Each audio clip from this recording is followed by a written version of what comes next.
ସାଙ୍ଗମାନେ ମୋତେ ନା ଫେନ୍ସି ଡେଟ୍ସ, ଦାମିକା ଉପହାର,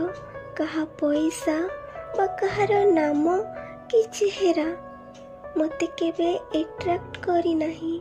କି ମୁଁ ସେସବୁ ଚାହିଁନି। ମୋ ପାଇଁ ଆଟ୍ରାକ୍ଟିଭ ସେହି ମଣିଷଟିଏ ଅଟେ ଯାହାକୁ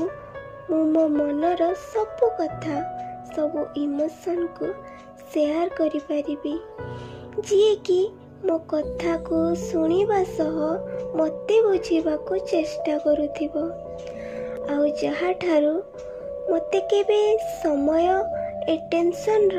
ଭିକ ମାଗିବାକୁ ପଡ଼ିବ ନାହିଁ, ଯିଏ ମୋ ହସ ପଛର କଷ୍ଟକୁ ଦେଖିପାରୁଥିବ, ଆଉ ଯିଏ ସେହି ସମୟରେ ବି ମୋ ସହ ଛିଡ଼ା ହୋଇଥିବ ଯେଉଁ ସମୟରେ ମୁଁ ନିଜେ ମୋ ନିଜ ଉପର ହିଁ ଭରସା ଉଠାଇ ସାରିଥିବି, ଯାହାକୁ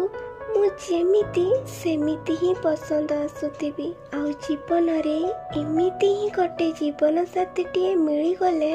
ତା ସାମ୍ନାରେ ଆଉ କିଛି ଜିନିଷର ମୂଲ୍ୟ ବି ଫିକା ପଡ଼ିଯାଇଥାଏ।